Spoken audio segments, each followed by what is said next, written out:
Oh, hey, Bayshore.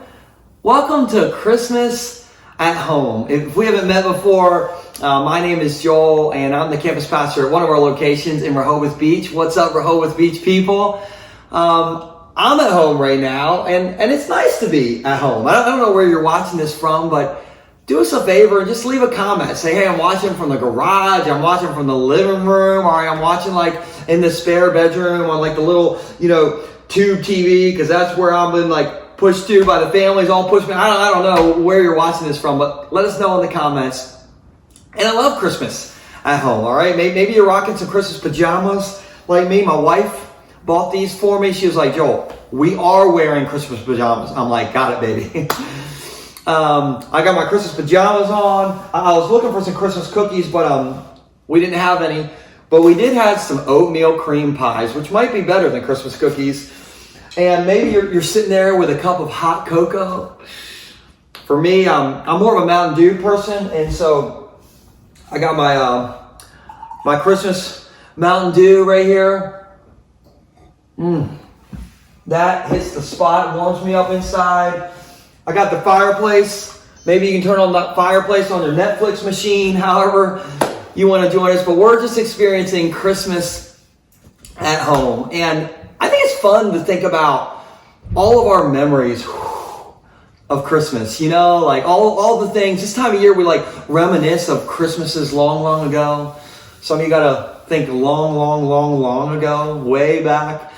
But for me, there's a lot of things that Christmas morning looked like for me, or Christmas at our house looked like. First off, every Christmas Eve, my brother would beg me to sleep in the same room as him for Christmas.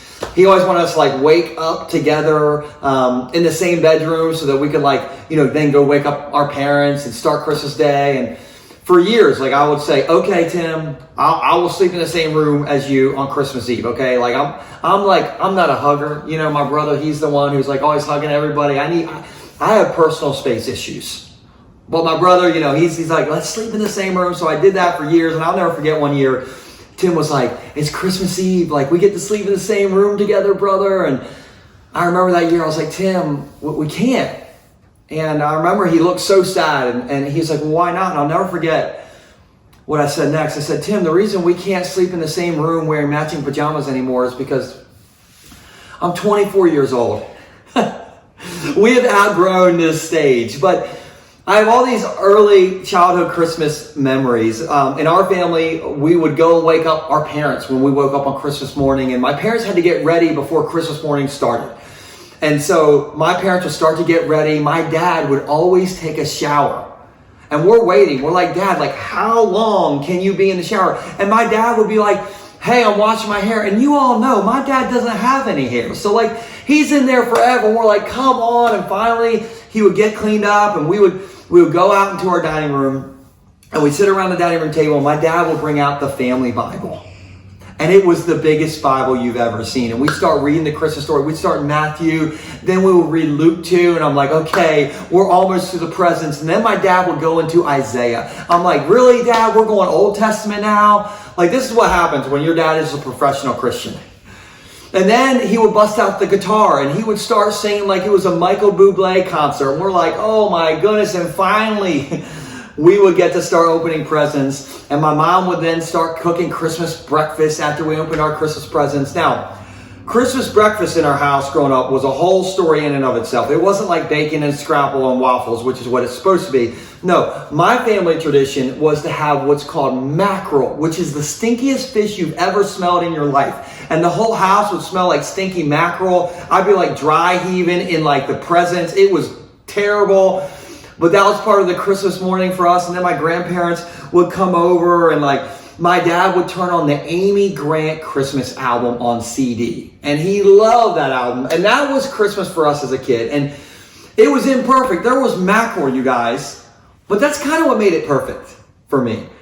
And I know that Christmas isn't always perfect for all of us. But I think even when Christmas is imperfect, it's sort of perfect, right?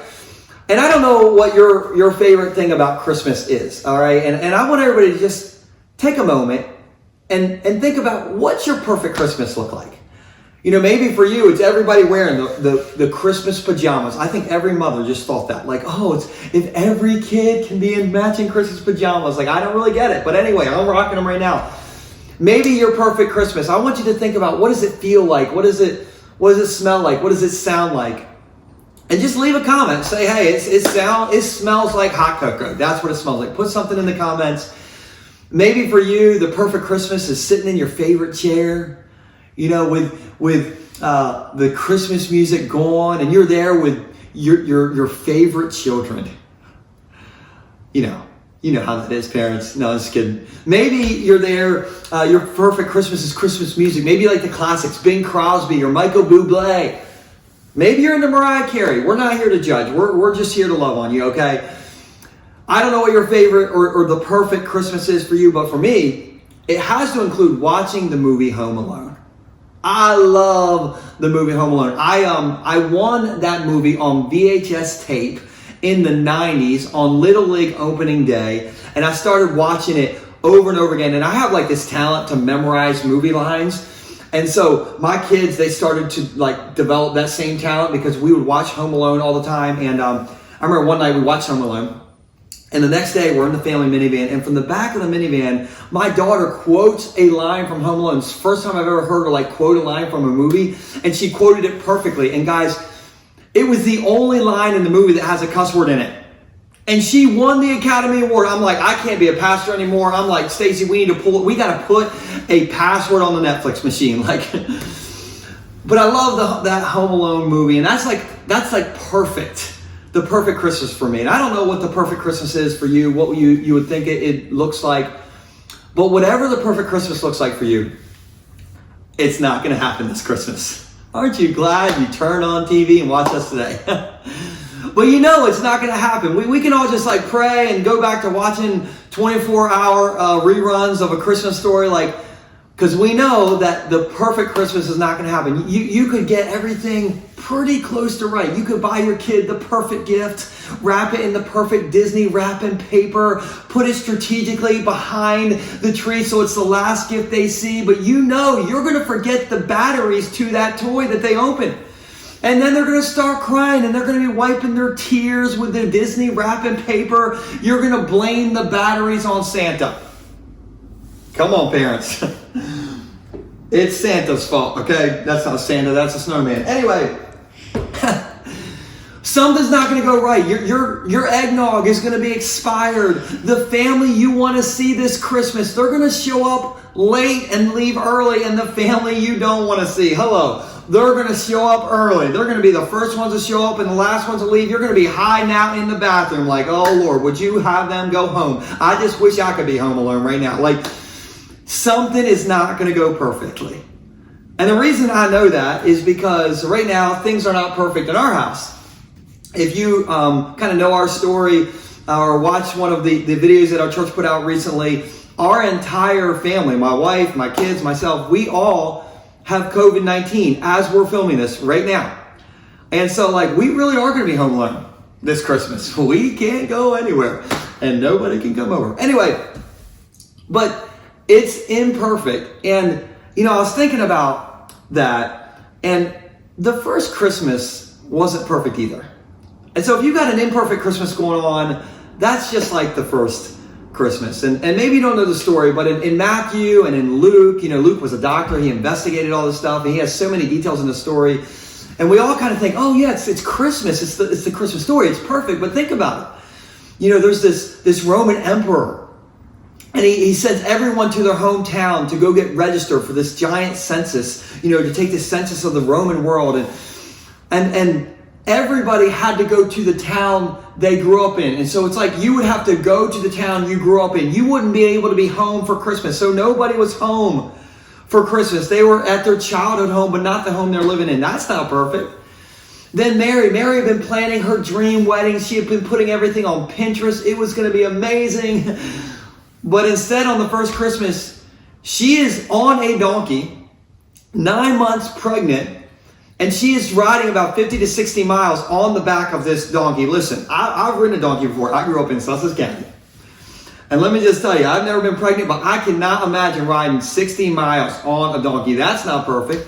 You have Joseph. Okay, I'm sure when they got to the inn at Bethlehem, Joseph went up to the innkeeper and said, my name's Joseph and we have a room. I'm part of the line of David, And so the innkeeper, he's like click-clacking away at the computer machine, and he's looking at his screen. He's like, no, Joseph, we don't have your name. Your name's not in the system. We don't have room for you. And Mary's 9 months pregnant. She just rode on the back of a donkey. She's like, Joey, you did not go on Travelocity and get us a room. And no wonder it was a silent night on the first Christmas, right? And then baby Jesus is born, and he's not born in this amazing hospital bed or this amazing place. He's born in a cave with farm animals all around.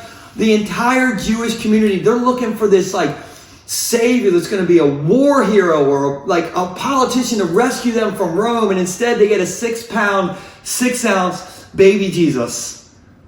The first Christmas was so imperfect. And I think we can all relate to that. I mean, I'm in my house it's an imperfect Christmas for our family. And maybe it's imperfect for you, but I want you to know that sometimes God uses the imperfect situations to do some really beautiful things. And maybe that's where you're at. Your situation is imperfect, but God specializes in making a masterpiece out of a mess, out of the unexpected, out of the imperfections that we go through. I go to the Rehoboth campus. That's the church I'm the campus pastor at. And a few months ago, I walked in and there was this guy in our lobby, and he wanted to talk to me. And so I went and talked to him, and he said, hey, my name is Sky, and nicest guy. And he said to me, he's like, hey, Joel, I want you to know that I'm homeless, and I'm actually living in a tent behind the church. And he said, I want you to know that because, I'm here, I'm behind the church, and I just want you to know who I am. And if you allow me to sleep in the tent behind the church for a few weeks, I promise I'll get back on my feet, I'll get a job. And I'm talking to this guy, and man, I just felt for Sky. And so I was like, Sky, absolutely, man, and we're for you, man, whatever we can do for you. And we found out this guy had his bike stolen. And he owned a tent and he owned a bike, and he lost about half of what he owned when that bike was stolen from him. And so RJ, our media director, was like, hey, Joel, you think our church could buy Sky a bike? I'm like, RJ, that's a great idea. That's what we're about. And so we bought Sky this bike, and let me just show you the video of when he received this bike. So we as a church, Pastor Bill couldn't be here, and we as a church decided that we wanted to get you something for yourself. Ooh. So we got you a bike. You were telling me that your lock, you didn't have a lock for it. So we got you a bike lock, water bottle, a bike. We got you all set up, man. Thank you, man. Yeah, of course, man. Wow, that really like This is from the entire church, so we want to thank you to the entire church. Wow. Yeah, man. That was unexpected. That's all yours. Thank you, man. Yeah, of course. Just everybody say thank you. Yeah. How amazing was that? To me, that's what it's about. That's what not only Christmas is about, that's what church is about. And by the way, if you ever give to Bayshore, you give to stories like that all the time. And you may never even see it, but I want you to know, you help change people's lives all the time. And I was really excited because we gave Sky this gift. I thought we were gifting Sky, and then we got a gift from Sky. A few weeks later, I came into church, and Kristen, our kids director, said, hey, Joel, we saw a note when we walked in on the desk, and we read it because we didn't know it was for you. And she said, I just want you to know, you need to read it, and you're probably going to start crying. Now, I don't need any other reason to cry. All right, I watched a Netflix documentary a few weeks ago, and it was Water Works at the end of it. So I'm like, oh great, what am I about to read? And it was this letter from Sky, and I want to show you what Sky said. Sky said, Dear Pastor, thank you for allowing me to set up my tent here. You have shown me true Christian love. I found a place and will be gone sometime next week. But may God continue to bless and guide you and the church. I will be removing the snow for you this winter. He's saying, I'm gonna shovel the snow at the church for you this winter. And if COVID-19 is ever over, I'll be joining the church. Thank you, Sky. And I got that, and I'm like, Sky is in the most imperfect situation. I thought about him on cold nights when he was living out in that tent. Our kids talked about Sky, and we thought we were giving Sky a gift, and he's in this imperfect situation. But in the middle of his mess, he saw Jesus. He found Jesus. And then he was willing to shovel the church's steps. He was saying, hey, I'm going to come to this church. And I hear that, and I think, he found Jesus in the most unlikely of circumstances, and he found something beautiful in the most unlikely of circumstances. And so maybe things are imperfect for you this Christmas. And maybe they're not as far as they are imperfect for Sky. Maybe they're further than that. I don't know. But I think Sky gave us all a gift this Christmas to remind us that we can find Jesus, we can see Jesus in the middle of our mess. And really, the greatest present that Jesus gave us was not just the imperfect Christmas story. That helps all of us because we can all relate to that. But Jesus' name means the Lord saves. And in Isaiah, he gave Jesus the nickname Emmanuel, which means God with us. And so I'm not home alone this Christmas because God's with us. And you're not home alone this Christmas, whether your family is able to come in this Christmas or not. This is maybe the strangest Christmas of our entire lifetime, but you're not alone. Because God is with us. And so that's the greatest gift we can have. So whatever goes on this Christmas, no, it's not going to be perfect. But sometimes the most perfect stories come out of the most imperfect stories. And that's what the Christmas story really tells us. And so Merry Christmas, Bayshore. We're so glad that you hung out with us today. And we have some other stuff for you after this. But Merry Christmas from my family to your family.